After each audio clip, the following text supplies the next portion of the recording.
I remember when you and I first met, you said something that stuck with me, and I'm not sure if I've shared this with you, but it was something that really opened up my mind, because you said, Alister, you said you're very intuitive, and you're able to feel your way through this world. And I'm paraphrasing, but it was along those lines. But what I'm not paraphrasing is the words you said were, but here's the thing, you think the magic exists outside of you. And I'd love to help show you that the magic is inside of you. And it was that thought that the magic and that innate nature that is unchangeable or untouchable really evoked something quite powerful in me that day. I don't know if you remember saying that, Michael. I don't, but I'm glad it went well. But it's true is the other thing. I mean, it's not so much, oh, what a nice belief system. It's, as best I can tell, it is the truth of human beings. We are born happy. We're born okay. And yes, stuff will happen. Sid Banks, who is sort of my mentor, person who kind of opened my eyes to the way that the world looks to me now. He's a nice Scotsman. He said life is a contact sport. You're going to get your knocks. It's not. Nobody's suggesting that it isn't. But that's okay, because you don't have to wear the scars. Like, you really do. It's not like in the physical where, yeah, if you get hit, it might do some damage. Mentally, emotionally, spiritually, we literally are as capable of joy and peace and happiness as we were when we were little children. I mean, that doesn't leave us. But yeah, it can get snowed under. We can lose sight of it. No doubt about that. And it's even that is okay. Like I say, I don't think the sky minds when it rains. I think people they start judging their responsiveness to things like pandemics.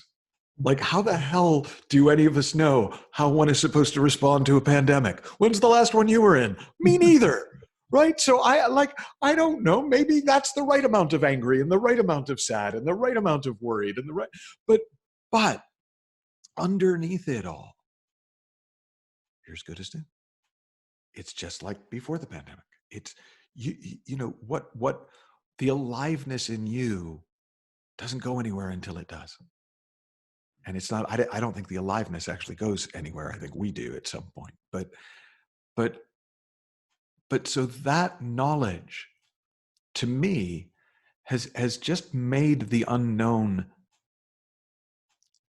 much more exciting than worrying. Much more. There's a beautiful story. I don't know if I told this on the retreat, but of a man named Ishi. He's a Native American who came out of the mountains in Northern California in 1911, and he became kind of studied, because that's what they did back then. They would study the strange phenomenon and take them on lecture tours. Look at my Native American, and on the very first time that he went on one of these lecture tours, the professor who became friends with him noticed that he hid behind a pole at the train station when the train came in, and he looked terrified. And he didn't know what was going on, but he kind of waved him on the train, and Ishi came and he got on the train, and afterwards the professor asked him, what was that all about? And Ishi said, well, my people lived in the mountains, and we used to see the iron dragon come through the valley and swallow up all the people when it would stop. And that's the first time I had been that close to one of the dragons. And the professor was blown away, and he said, but if you thought that was an iron dragon and it was going to eat us, why did you come on the train? And he said, in my life, I've learned to be more curious than afraid.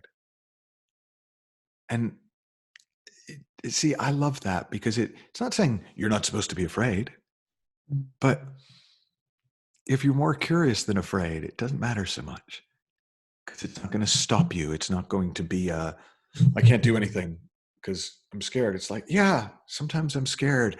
And I wonder what's going to happen tomorrow. I wonder what's going to happen next month. I wonder what's going to become possible that wasn't possible before. I wonder what's going to occur to me that's never occurred to before.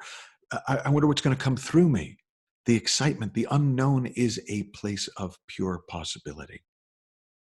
But we make up, we know what's going to happen and it's not going to be good. And we're making it up. And it doesn't help us to make it up.